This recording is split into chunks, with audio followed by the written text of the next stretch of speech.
You're the star, now you don't want it. Hi, my name is Lyla and I'm the Mini Witch. Welcome to my YouTube channel. This week's video is brought to you by Mochi, and it's all about how to be the proper paint cat.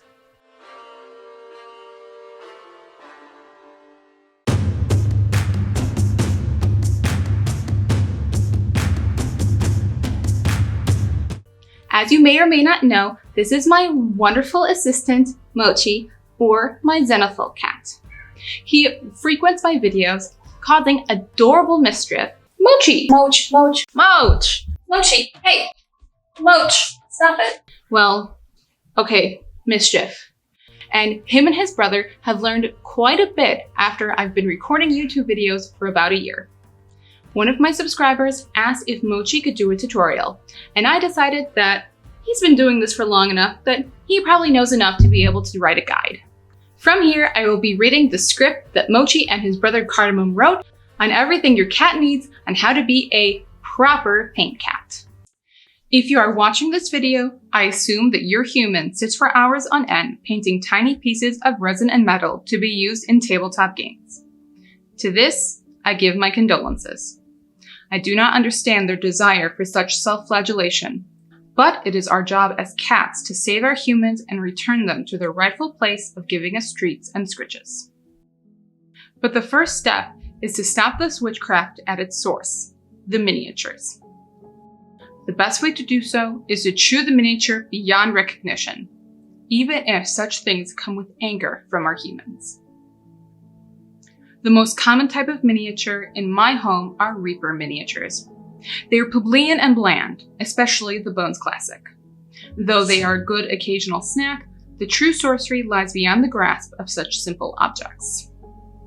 As such, I have never had the opportunity to ingest a Games Workshop miniature, but they look delightfully crunchy. If you have any particular you would like to recommend, please let me know. For science, of course. For my human, Kingdom Death miniatures seem to be the most spellbinding. The idea of sinking my teeth into such a rare commission piece gives me quite the rush. Unfortunately, I have only had the honor a single time. Now, my human has acquired her own private sanctum, guarded by the latch of an office door. If you have been unsuccessful in returning your human to their rightful spot as your butt rest and treat dispenser, the next thing they will begin is painting. The most obvious step is to steal their brushes. Specifically, their Winsor Newton brushes, if your human has them. Unlike with miniatures, where the goal is to leave a trail of destruction and chewed debris, the goal for paintbrushes is to hide them and destroy them as quickly as possible. The second tactic is a far more covert option. Approach your human for love and affection, politely forcing your way onto their lap. Once there, begin the following countermeasures. Bat and bite at the paintbrush. They might not know it, but your interruption is critical for their very survival.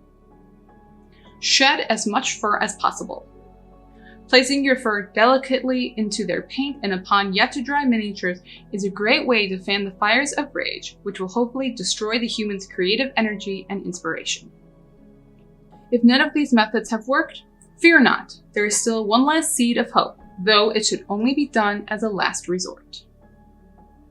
The final action is to speed up your human's painting. The best way to accomplish this is to knock over your human's washes and contrast paints. Doing so will inspire them to paint more impulsively, thus accomplishing their task faster.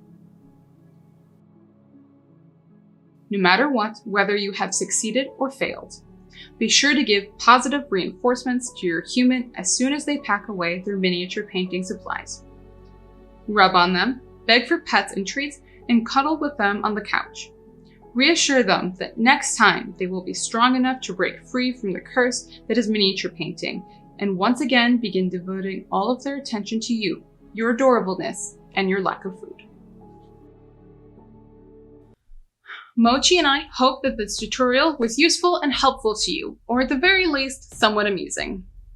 If you like what we do here, you can support both of us on Patreon, where we have a growing community and plenty of behind-the-scenes cat photos. Otherwise, Please feel free to subscribe on YouTube, share this on your favorite platform. I would love to hear about your cats, so feel free to comment down below with the name of your cat and the best miniature painting cat story you have. Follow me on Instagram, send me your cat photos, and in general, join me in my growing community. I hope that you are having a wonderful day. Thanks so much for watching, and I'll see you on the next one.